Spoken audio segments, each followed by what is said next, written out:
Blog Talk Radio.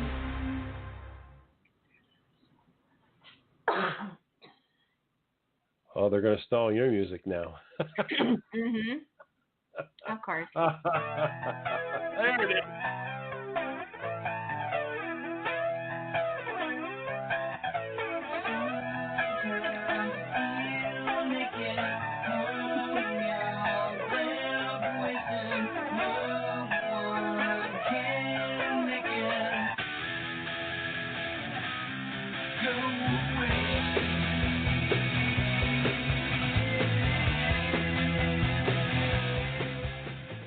All right, welcome everybody to another edition of Ms. Bomey's Zone. We got interesting show for you tonight. We got guests here. It's Olivia, right? Yes. Yeah. Yes, Olivia's here. We're gonna. Yes, go ahead. I'm getting feedback from the Chat room. Yeah. Mute it. Where is that? It should be up on the top. Is it top right? Chat room. Mute it. Where is that? It won't let me. Is it top right? Okay, go to the bottom left. You're going to see a pin, an arrow. Bottom left, you're going to see a pin, an arrow, a box, and a microphone. Fourth one's the microphone. Press that. Bottom left. Let's log out of the chat room. An arrow, a box. Yeah, go to the chat room. Oh, there. Fourth one's the microphone. Press that. Did that do it? I still hear it. Pop smoke. Oh, well, okay. She's having a technical difficulty, Olivia. Mm-hmm.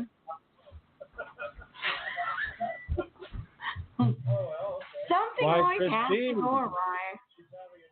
How do you like driving the bus?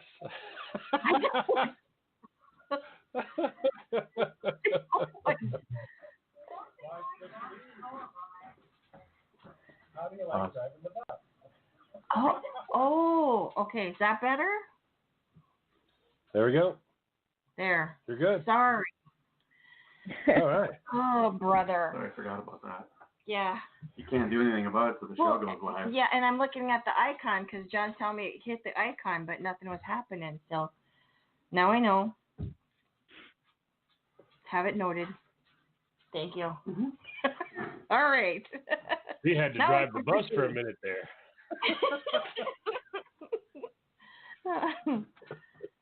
I can't not negate. Okay, so we got an interesting topic. Okay, we're going to be talking about. This will be really. What will be cool is we're going to be talking about autism and the different parts of being a part of a family that has a child with autism in it. But from a young age. Now, Olivia, your young one is how old? He's 8. 8. Okay, so you have toddler to 8, and I'm in 16, getting ready to turn 17. So we got a large spectrum of stuff to talk about. Mm-hmm. So So you want to ask us questions, Christine? What you want to do? Yep, I'm going to ask questions. First, I want to say thanks, Olivia, for joining me tonight. Yeah. It's so awesome that you did this. I'm so excited about this. So May is Mental Health Awareness Month, so I thought what better time than to pick this topic of autism. And as you know, my niece, my great-nephew, has been diagnosed with autism. And so I thought, hey, let's talk about this because, you have the Autism Awareness Month and people say, yeah, okay, they acknowledge it. But I don't think unless you are a person or a parent that has been exposed to it, I don't think you have a really good understanding. So I'm hoping tonight it will give some enlightenment on this subject. So Olivia, let's start with you. Let's start at the very beginning. Let's go back. how did they make the diagnosis for Ethan saying that he is autistic? And is there different kinds of autism? Do they have different categories for that, or is it just autism? Okay. Well, for Ethan, we didn't get the official diagnosis until he was in first grade. And I guess looking back, there were always little things, but even myself, before I knew my son had autism, and I'm a nurse, so people think I should know all these things, but really when I thought about autism, I thought about more of the severe end of the spectrum where they're nonverbal and they can't communicate and they need a lot more support and help. So when I first heard someone say that he was showing signs of autism, I was kind of caught off guard by it. Yeah. He is on the higher functioning end of the spectrum. So as far as when he was like a baby and a toddler, he met all of his milestones right on target. Even like they talk about eye contact and things, that's something they ask you at the doctor. Like if you said his name, he would look at you. When he talked to you, he would look at you, but it wasn't like through an entire conversation. But I kind of just thought, you know, he's getting distracted by his toys or by other things going on. Right. And he has ADHD as well, so he doesn't sit still a whole lot. So he'll like talk and keep walking around the room, and it's like, well, that's just Ethan. And he has like little quirkiness about him, I guess I would say, even since he was little. And I have a little bit of OCD too, so I kind of didn't think much of that either. Like you put the cup down and he's like, no, I don't want my cup there. I want it right there. And he points like 2 inches away. So, I guess when he was young, I didn't think a whole lot of it. It didn't really start to affect day-to-day things until he started school, which, if you know things about autism, change is huge for them, and it causes a lot of anxiety and stress. So the change of going to school and having a different adult kind of guiding you through what to do and the structure and everything changing was kind of when he started struggling more.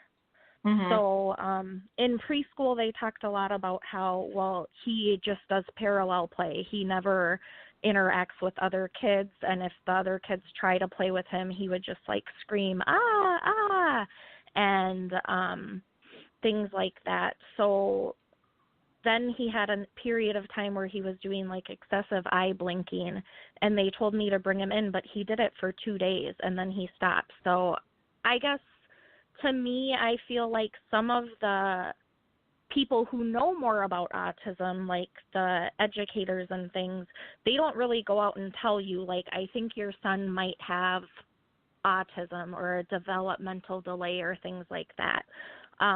Finally, someone did in first grade, but they're just like, oh, you should have that checked out. And in preschool and kindergarten, he didn't really know people's names. And they would ask the kids, like, who are you friends with? Who do you like to play with? And he would just point to people. He would never say names. And even now, names are hard for him. Sure. Like, I say, we're going to go visit great auntie Christine, and he goes, who's that? And I'm like, remember, she has the big fish tank. You like to look at the fish. And then he's like, oh, yeah, I like her. But he doesn't recall. You know, you have to kind of give different examples of what you did with certain people. Even his grandparents right now, he gets mixed up.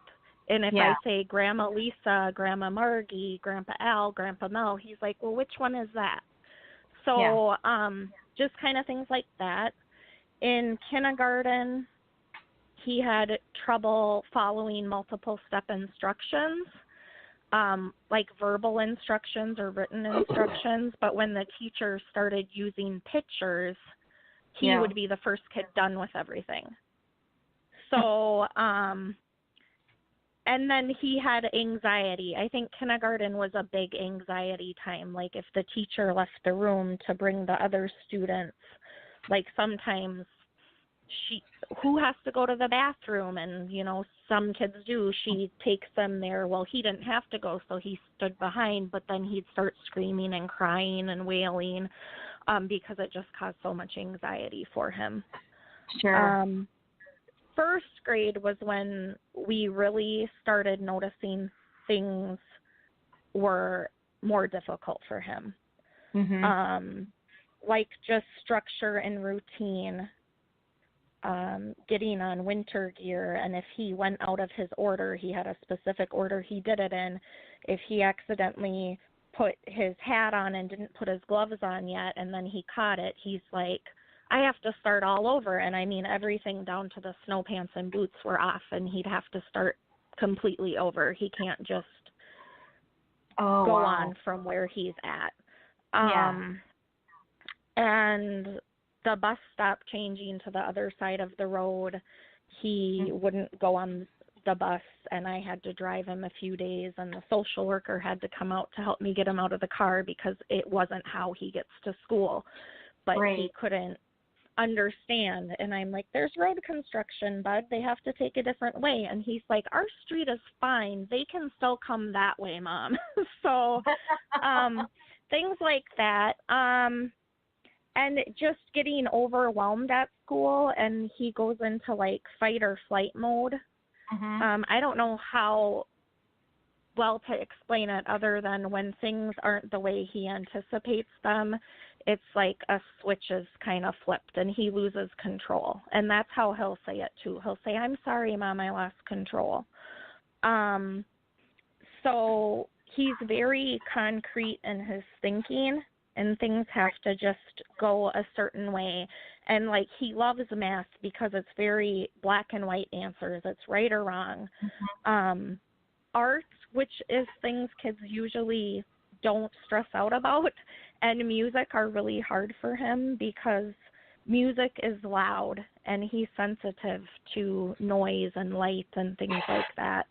And then art, it's just so broad and open-ended, and writing is hard for him too because they ask them to write about a certain topic and his mind needs to know absolutely everything about that topic because he wants to be right. Okay. So he'll have a lot of struggles with that. So he's very focused at the task at hand then, if he's given one. And when he starts something, he has to finish it. So when he starts a worksheet and it's math and he's excited about it, and then all of a sudden they throw in a drawing thing, he'll lose control. Yeah. And he doesn't want his worksheet to be different than everybody else's. But if he would have known that drawing was there, he never would have started the worksheet to begin with. But then he gets stuck because he started it. Yeah. And now he feels like he doesn't know what to do, but he has to finish it. So he'll start screaming and he'll start pacing the classroom and he'll knock things off of the tables and the bookshelves, and he'll climb on the bookshelves and he'll run his body into the walls for pressure. That's kind of how he calms down. So I guess to people who don't know, they think he is misbehaving and causing trouble. And even when he was younger, I would say, even myself, I thought he was a little more defiant than other children.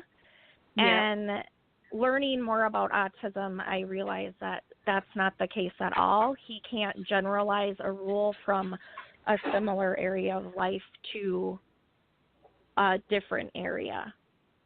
So he struggles. If it's a little bit different in his mind, it's not the same situation. And I think he has the ability to get better and improve on that, but it's a lot harder for him. Well, I would imagine. So I guess the diagnosis part itself, when we started seeing more of the behaviors and the pacing and where they would have to clear the classroom multiple times a week to keep students safe and to keep him safe, is when we started the diagnosis process. Mm-hmm. And the school wanted to do steps like trying different behavioral interventions to see if they would help, and not just with outbursts. He was really silly a lot and unfocused, so they were trying to teach him, you know, when's a good time to be silly and when can we not be silly and things like that. So that was like a 6-week process a couple of times, and I think the third time through we were going to try a different intervention. Right. I said, I want to find out what's really going on with my son, because this isn't working. Like, he'll tell me the things you guys are teaching him, and he just laughs about it. And he's like, so now I know I can be silly all the time, right, Mom? So then they did the educational diagnosis at the school, and it takes a couple weeks because they have to have all the different department heads get involved, like the OT, the speech, the school psychologist, the social worker, the teachers, and then myself and my husband, we had to fill out a bunch of paperwork too. And then after the educational piece, then you get to decide, well, do you want an actual medical diagnosis? So then we had to take him even further to our own psychologist to get that all in place. Yeah. Yeah, so it's a long process, and it's a lot of paperwork, more than I would wish on anyone. And it asks you questions like you don't even think of. And and it's all rating. It's not like yes or no. It's like so they want you seldom, to rate them, often, frequent. I don't know. So it was intense. I don't know if there's anything else you want to know. I guess he has one-sided conversations a lot. Yeah. And that's like he can talk to you about Mario for 2 hours straight. He can hold a conversation. He can hold a conversation about pears, of all things, for 45 minutes because he really likes pears. Dogs. He loves dogs. I learned that. He reads about dogs all the time. He plays games with dogs. Our dogs actually help calm him down a lot. There have been times where he's gotten really upset at home, and I would say violent, but I know he doesn't mean it, if that makes sense. So yeah, it does make sense. I think it's they're so frustrated that they don't know how to, like, probably communicate that to you or tell you exactly how they're feeling, and so I'm sure that frustration just turns, you know, into something a little bit, you know, more pronounced, shall we say, than maybe a normal person would, because the normal person would say, okay, I'm frustrated and this is the reason why. I need a break. Yeah. Probably takes them a lot longer to recognize that and then use their tools to kind of calm down. Right. Well, hopefully, and sometimes we don't even know. Go ahead. Yeah. Sometimes we don't even know until like the next day when he's finally ready to talk about it. Because sometimes when you try to talk to him about what happened and why he got upset, even trying to think back gets him upset again. So it's just kind of giving him the time to process things and decide what he's comfortable sharing and with who. So I would imagine that would be a big part of it right there, is just, you know, being able to find that person that he feels comfortable with and that he trusts, that he can, you know, finally get to the point where he can share what he's feeling or thinking. Yeah. I'm sorry, John, what were you going to say? Well, I was going to say, hopefully there'll be some people that listen to this, they grab a few little pieces of information, because a lot of what she was talking about, I went through it, you know, oh my heavens, you know, 17 years ago I went through all that. So it was a lot different than it is for her right now. But some stuff that you're talking about there with that people might be experiencing right now, because like my son was diagnosed at the age of 3. after a visit to a doctor that later on didn't go so well. We went to I'm retired military, and when you go in and you have certain things done, to get an immunization or to get a shot or whatever, all of a sudden, they kind of get to looking and asking questions, and before you know it, doctors will tend to go, well, I believe this way, and they put their beliefs on you without you even knowing it, which is what happened to us because we got a knock on the door, and it was Department of Health and Human Services. Come to find out if we had our child labeled, and I'm not joking, labeled yet. Failing to label your child is a form of child abuse. You must have your child labeled. That was what I was told. I was like, "What are you talking about?" Well, that your son's not normal. He needs to be looked at. And I'm like, "What? How in the world? How do you wind up standing on my front step?" She said, "Well, we need to come in. You're not coming in." And she literally, that's the day I told everybody, she tapped right here on her side. They carry guns. I did not know they carried guns. They carry guns, and they're coming in. Whether you like it or not, they are coming in. And that's how we had them come into us, and they forced us to go have him looked at. We knew something was odd, but we thought, you know what? This is the baby now, You got to wait a little bit and see what's going on. We'd asked our doctor a few times, but we went and saw a different doctor for an older child of ours, and that doctor's the one that went, "I don't like this." And he asked the questions. We were like, "Well, he's a little off, but he's a little boy and all that." Nope, that was it.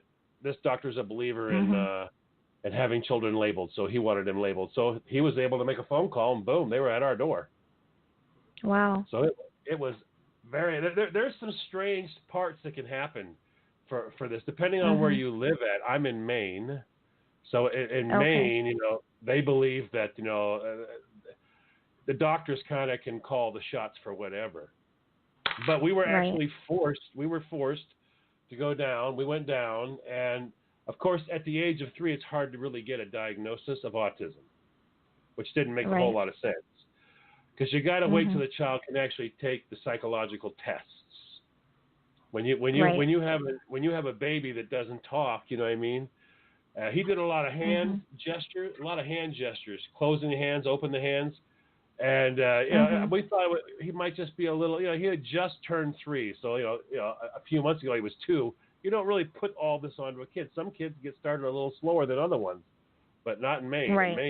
In Maine, everybody has to either get started at the same time or something's wrong with your kid. So we took him down, had him looked at. We did the whole same thing, all the paperwork, like, oh my heavens. And for all the guys out there, this is the kind of paperwork you don't ask her to fill out for you. It's not the doctor's office thing where you can go, "Honey, I'm really not. I'm just frustrated." Oh no. This is paperwork like you've never seen. You need breaks from the paperwork, because I remember, oh my goodness, we got started, and it took us 2 years to get everything finalized, and then he was ready to go into a preschool. And we were lucky because one of the big preschools that we have, Waban here, which is one of the big preschools for autistic children. So he got to go there, and we met some great educators. I've never had a problem with the educators. I love them all. Never had a problem with OT. Never had a problem with speech. I love all of them. But when it comes to school administration, I hate them all. Can't stand the principals. Don't like the superintendents. I don't like the people in charge of the programs. Is your son in STARS, Olivia? Or do you have STARS there? I don't know what that is. It's an in-school program where they actually have a separate room, and they have one teacher and some aides dedicated to working with X number of children. Oh, we have that here. It's like one of the schools in the area has it. But my son's not part of that. He is in special education, and he has a para in the classroom with him for part of the day. But they want the least restrictive environment, so he it is something they've mentioned and we've talked about a couple times, but it's not something he's in right now. All right, my son's been in it from the very beginning. Now I'm not sure. I'm listening to what you're saying. I think your son may be a little higher on the functioning scale than my son is. My son wasn't potty trained till 7. Okay. So that's a tough one there. Yeah. They don't make size 12 diapers. No. And there's a lot of little things out there. People don't realize that when you're dealing with autism, they're just unbelievable. Diapers are an unbelievable thing. Plus, patience. Oh, my heavens. You were talking earlier about that. Some of the things your son likes to do. My son has the capability of listening to the opening of the 20th Century Fox movie of that dum-dum, dum-dum, dum-dum. He has actually had us rent movies, and that's all he listened to for 4 days, all day. Oh my! Yeah. So he's had some pretty interesting stuff. Now he's big into movies and games. I don't know, when it comes to games, he's like almost savant level. You can hand this child a game with no instructions on it, and he'll have it mastered. And nothing flat. He can work any remote control, and stuff. I've given him. We had a 72 function remote control. He had it down in a matter of minutes. I still don't know how to take the closed captioning off. I literally call him Rat. Rat did it again. There's words on the TV. He goes down, taps one button, and goes, one of these days you got to show me the button you tapped. He'll just walk right down, poof, hits it. But Rat, I think Rat. They don't actually give you a functioning thing here. They give you like low functioning or moderate. He was potty trained at 7. He began to actually be able to really talk, like forming sentences, probably right around the same time. I don't know if you deal with it or not. If you don't, it's something good to have for a little while in your back pocket. Do you know what Pecs is? No. All right, Pecs is, and I'm going to bring it up. You may not need it at all, but I'm going to bring it up because there's so many people. Christine gets lots of people that listen to her shows from all over. So Pecs, you can buy it, and it's one. When it comes to autism, for people out there listening, when it comes to autism, buying things for an autistic child, they rip you off bad. If something costs $1.50, they want to sell it to you through your insurance for $900. Yeah. Watch out for weighted blankets. We got a weighted blanket donated to us, and I thought it felt funny, so I opened it up. It was full of BBs. They sold a $1,600 blanket to somebody. It was nothing more than a blanket that had tubes sewn into it, and the tubes were full of BBs.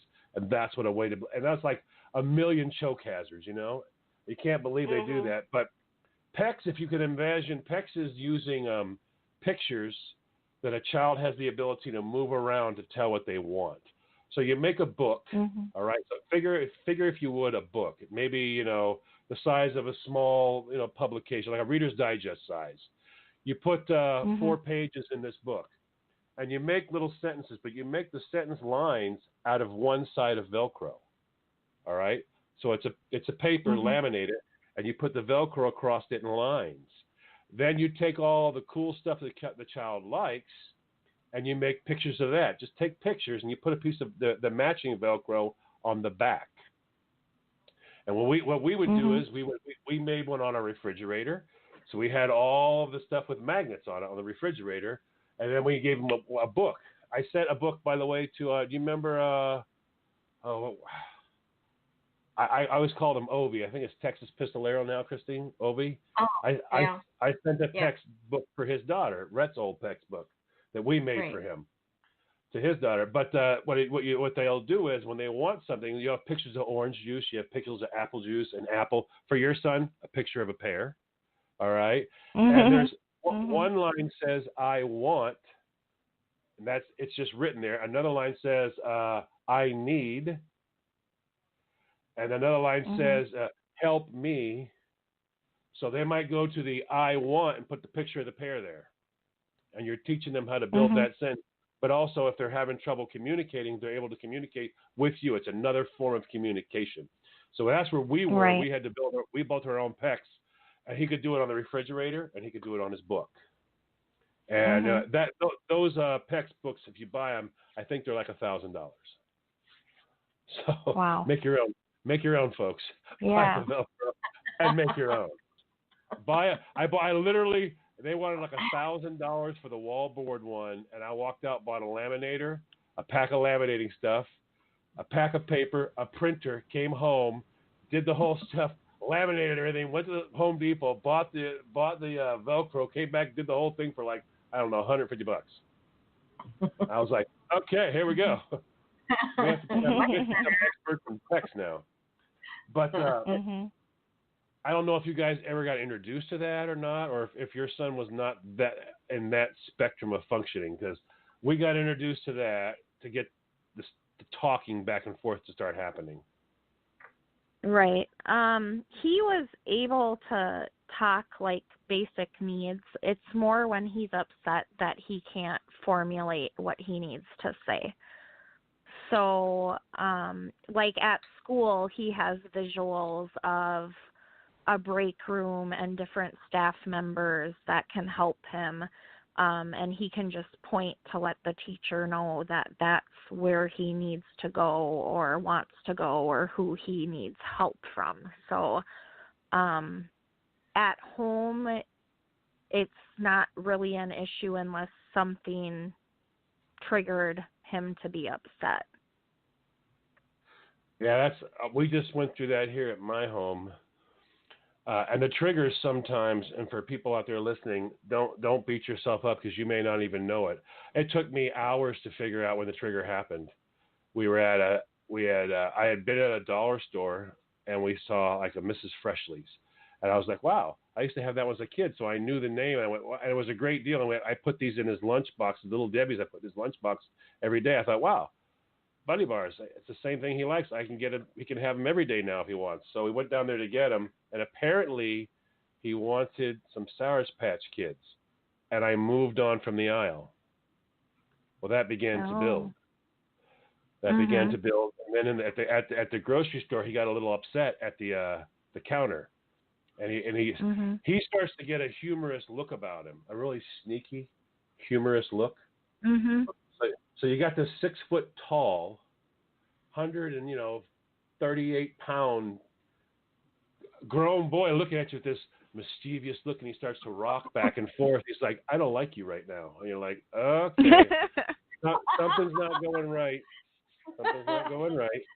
So we get out to the truck and start to go, and he had one of those things that you were talking about where you can actually become violent.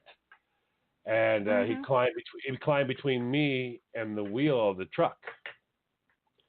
And we ended up having a truck that hit a curb because whatever he wanted it now, and he was done. And luckily we missed. We didn't hit anything but the curb, or he would have been hurt bad. And he jumped out and he was gone.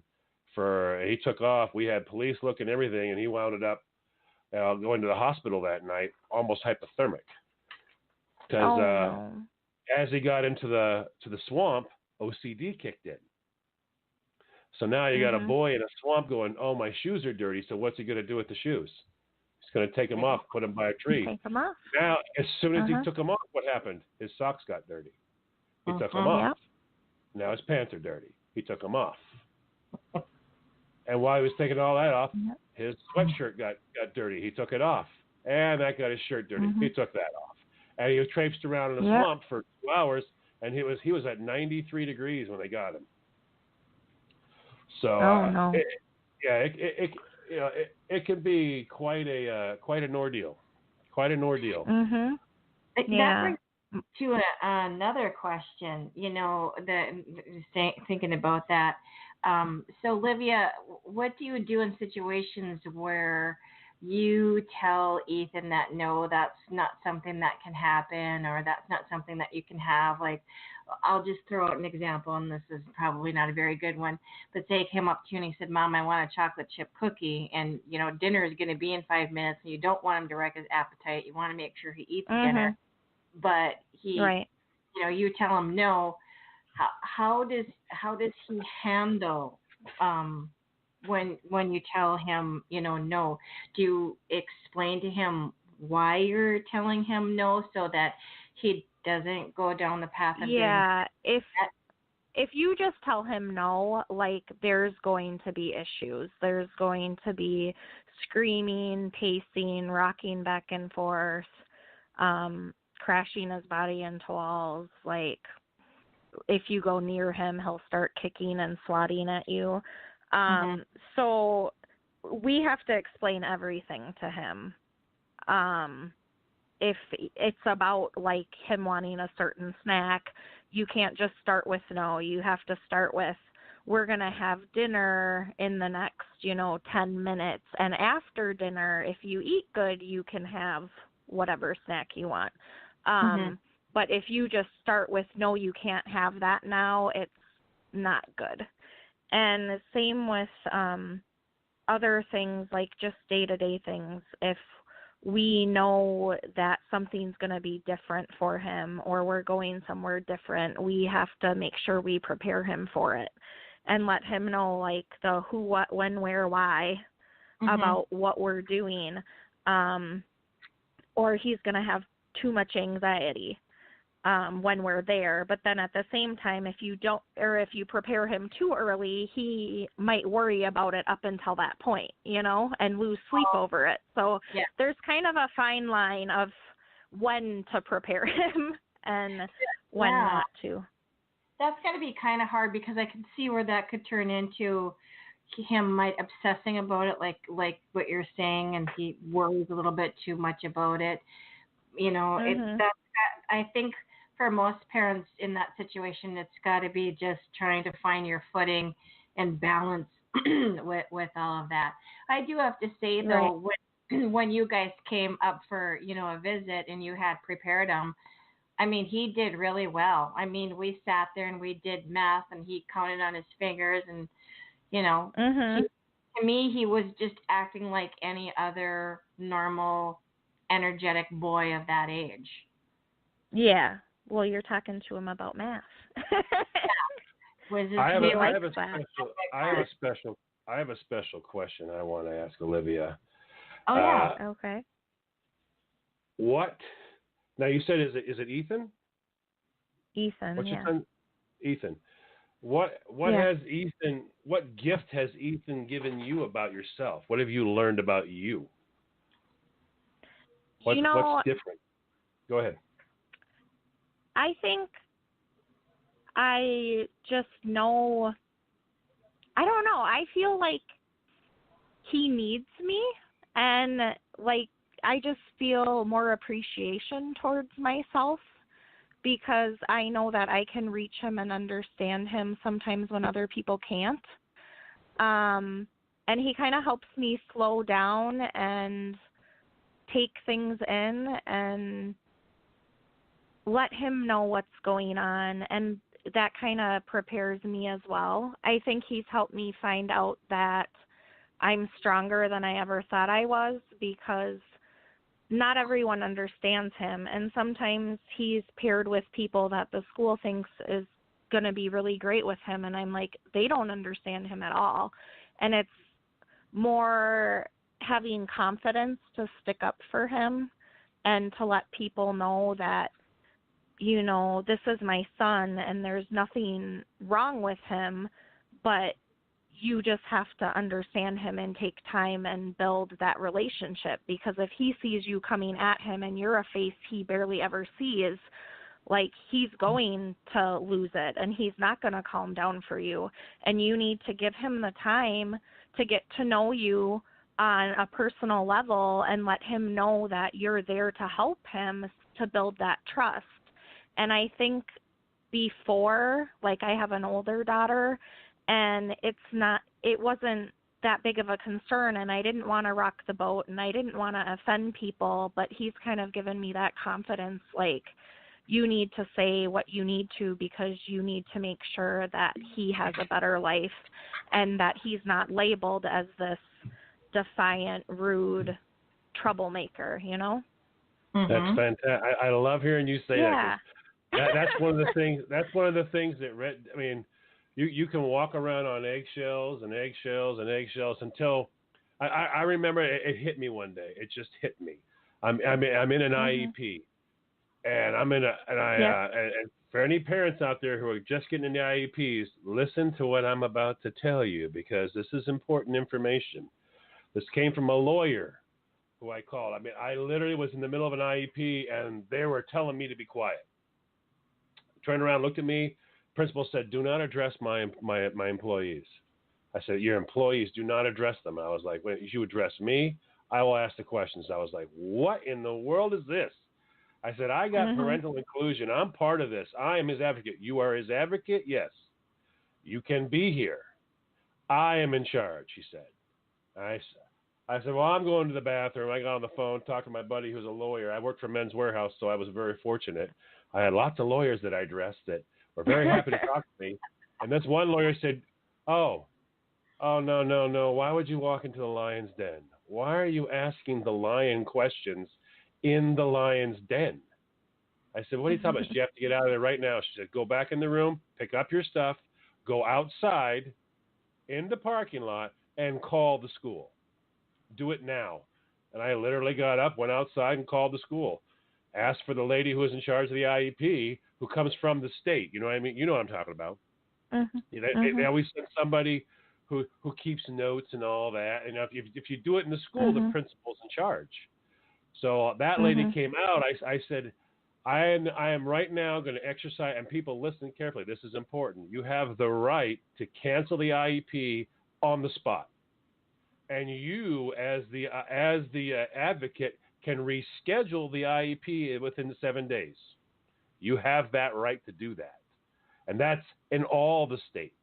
You can demand a new IEP. What you do is you turn around, and I had her declared as non-essential personnel. It was she is the person who runs the school. She does not teach any of the children. She is just the person in charge of the school. So she's the person in charge of the people who teach my son. Therefore, she's not important. She's not part of the process at all. Since she's not part of the process, I want her declared non-essential personnel, and we did a venue change. I went to the actual superintendent's office. They have a room there where they hold meetings. That's where we held the IEP. Then the principal is not allowed to come, not welcome at all. Wow. So we had it then, and then you learn the power as a parent as you have. They began to learn me when I would tell them, "Listen, if we're not going to get this stuff, I'm going to be upset.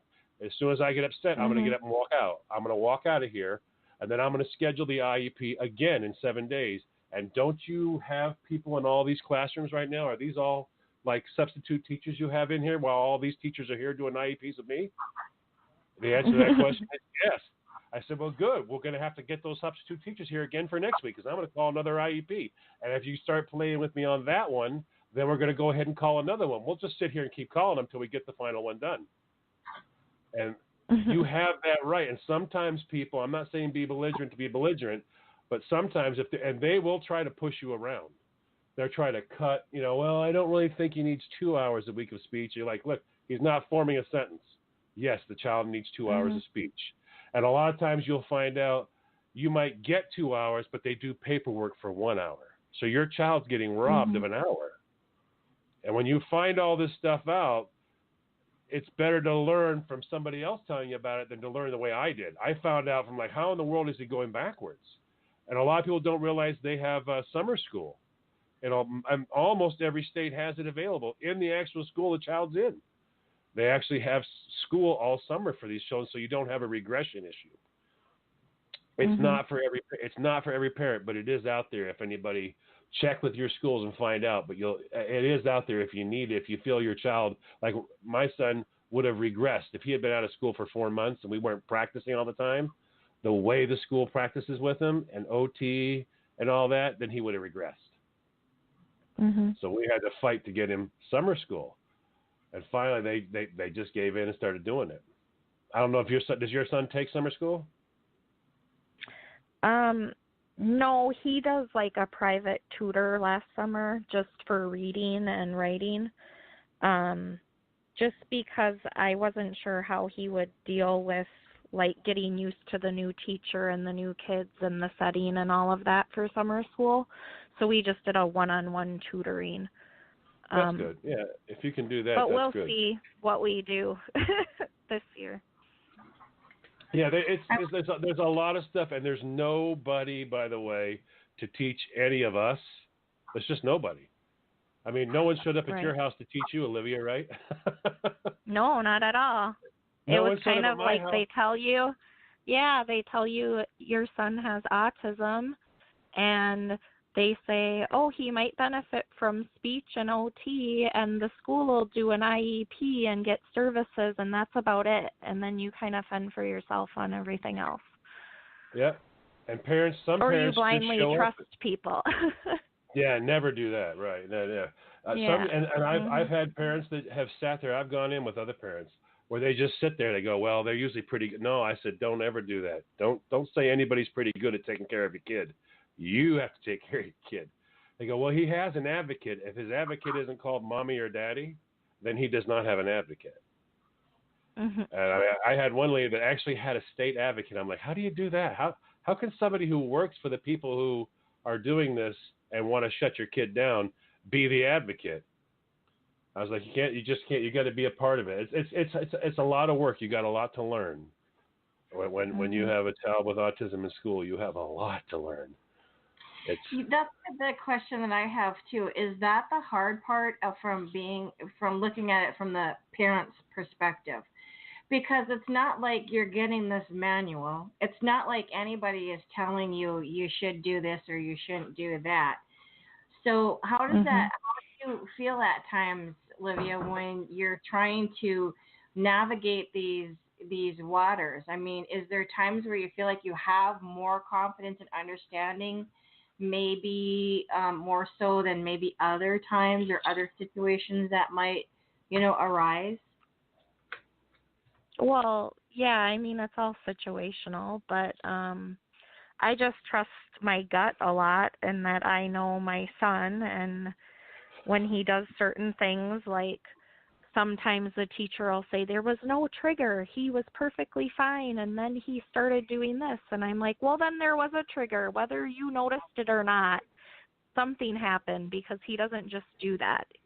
Right. So it's just kind of getting to know him, and eventually when he's ready, he'll let you know what happened. There is no right or wrong answer, and there's no place to learn it all. I think one of the hardest things about autism is it's such a big spectrum. Yeah. And like with my son, it's mostly the social and emotional things that he struggles with. Right. So he'll say offensive things to people because he's truthful. Like, that's just one of his qualities, and he's honest to a fault. So sometimes people don't understand that he sees absolutely nothing wrong with what he told you because he was telling you the truth, and it's something you should already know. But people get offended by it, and it's just kind of learning, and people stare at you when you do certain things out in public to help your child stay calm or regulated. Like, I carry Ethan. He's 8 years old, but when he starts rocking back and forth and shaking and he's nervous about something, I pick him up and carry him. And people will say, oh, you're too old to make your mom carry you. And it's like, he's not making me do anything. Like, this is what I want to do and what I have to do for my son, but I don't feel like I need to explain that to the stranger next to me, you know? Right. Or he'll hide under the shopping cart when he's overwhelmed in the store because it's a small, contained area and he can calm down there and he's not hurting anything, but people look at us strange and they're like, oh, you're going to get hurt, get out of there. Well, no, he's not. That's where he needs to be if you don't want him like climbing the shelves in the store. Yeah. So yeah, grocery stores. Know if that grocery stores are answers your question. Yeah, it does. Yeah. And all the bright lights and the smells and the people and the noise. And the cookies and the candy and everything you want. Yeah. I spend way more money when Ethan's with me at the store, so I don't take him with very often anymore. I can so totally see that. I can see Ethan doing that. That's why I'm laughing. And I'm glad that you brought that up, because I think that that's something that people need to understand, because a society as a whole has a tendency to look at situations and instantaneously put that judgment out there. So I guess I would just caution people, when you see things of this nature going on, just kind of keep it tucked in the back of your mind that maybe, the kid really isn't being a brat or being obnoxious or just doesn't want to listen to mom or dad or stay focused. Maybe there is something a little bit more going on behind the scenes that we are not always exposed to, or nor do we have a complete understanding about it. The biggest thing that I have learned just from the few times that we were able to get together with you guys is I have learned to be patient. I think that's one of the things with people, kids that have, autism. You just have to be patient and let them, say what they need to say. And if it takes them a couple minutes to figure it out, or they're eyeballing you funny, and that was the funny thing to me. I didn't take it as offensive, or I didn't get mad when Ethan came up to me and he goes, "Who are you?" Right. I tell him, I'm like, I'm your Auntie Christine. You are? And I'm like, yes. And then I would tell him about the fish and the dog, like you said. And then he goes, oh, okay. And then I'm like, all right, can we go have lunch now? Yep. And don't forget. Yeah, he just has to trust. Yep. And don't forget, there's a lot of things that are actually the same. People don't realize there's a lot of things that are the same. We all do it. I mean, just like if you can come home and your spouse can walk up to you and you go, hey, how you doing? You go, yeah, whatever. Oh, what's the matter? And you go, Great. I'm not in the mood. I'm not in the mood. Yeah. Don't. Don't. Right. All right. And you walk away and they go, oh, whoa, what's going on? I'm not in the mood. Just don't. Well, if you take that and you take away all the rhetoric and the talking, that's the same thing with a child with autism. Something's not right now, and they're trying to tell you just don't. I've actually got my son now to the point where we just practiced it the other day, where he now knows that if there's a problem or something like that, and you can't deal with Dad right now. You just got to let me know. I want to go in my room, and I don't want you to bother me. Please don't bother me, and I'll leave you alone. I will leave you alone and let you be, until you feel like you're good to talk to me, to help eliminate that fact that I feel the necessity, because a lot of times kids with autism, we were just having this discussion with some of the teachers, some of the new teachers coming in. We were trying to teach them some stuff that they don't learn in school. It's like all the stuff you learned in school was great, but I asked one of the teachers that was brand new. I said, "What's my son's middle name?" She goes, "I don't know." I said, "Well, then remember that you don't know my son. So don't proceed to tell me what it is, because the one thing I don't ever want to hear from you are the words clinical. I don't ever want to hear it. Don't discuss it with me." I said, until you've done 5 days straight of somebody just squeezing their hands together and doing nothing for 5 days but doing that, and you're climbing the walls, you haven't slept. Until you've been there with my kid doing that, you don't know me. All right? So don't give me your clinical stuff. I'm not interested. I always tell them, I have 17 years, 24 hours a day of autism. How much hands-on did you get in school? Yeah. And it's almost none. It's like, so you just started here. How many decades of hands-on have you completed thus far? And they'll go, well, I'm just getting. Then don't tell me anything. I don't need you to teach me why my kid has autism, because you can't even really tell me why he does. So don't. And there's just, that's one of the things when I asked you that question, Olivia, about what he's giving you. That's one of the things my son gave me, was a great appreciation for getting over yourself.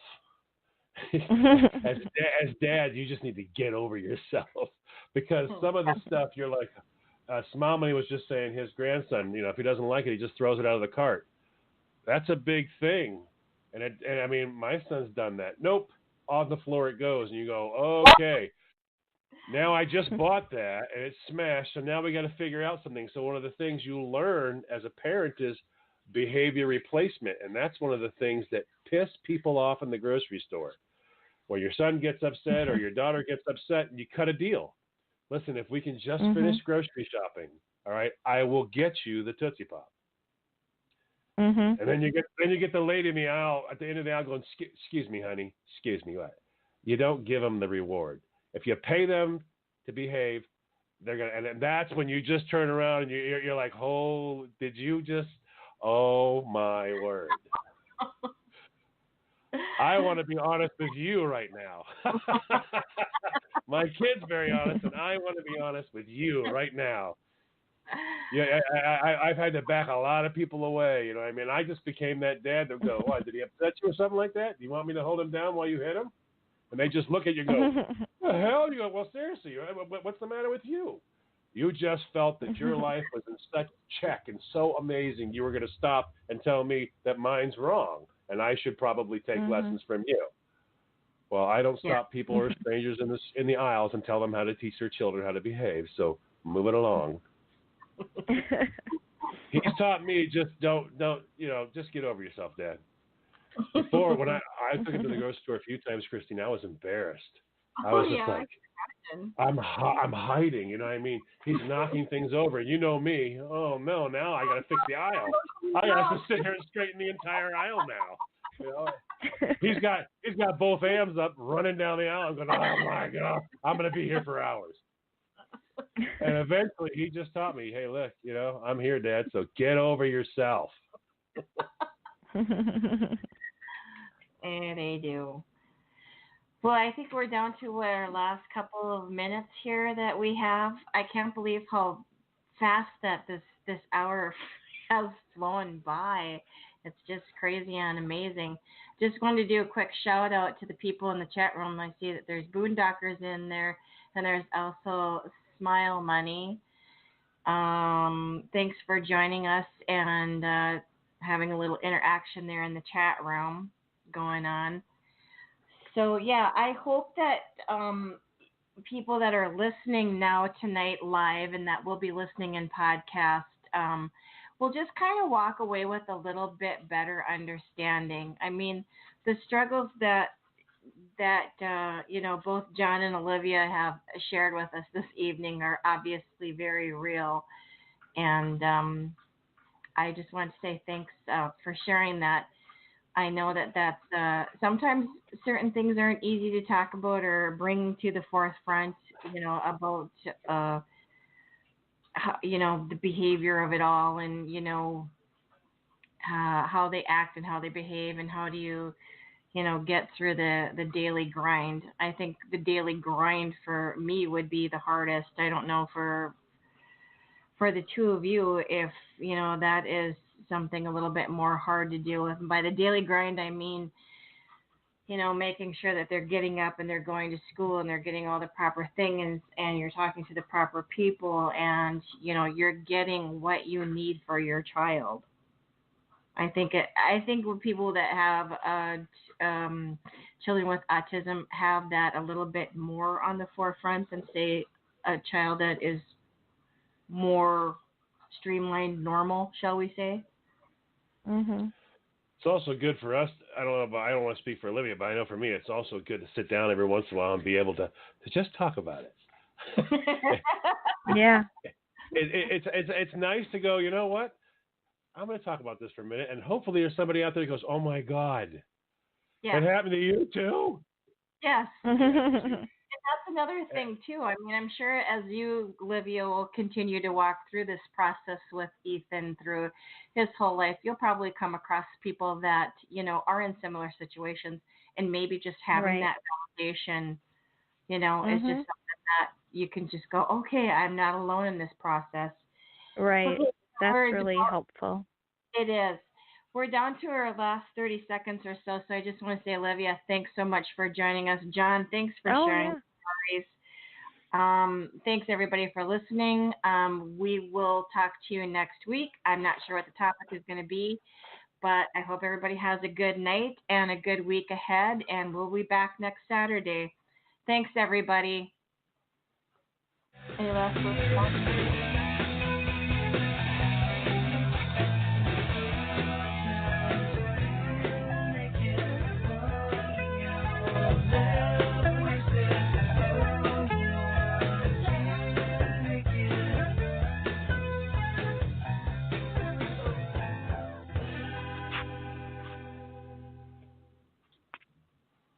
Okay. I'm going to go ahead and hit the button now, so Olivia's going to disconnect, so you'll have to call her if you want to talk to her about anymore, okay? Okay, I will talk to you a little bit later, Liv. Thanks so much. Okay. Yeah. Bye. Bye.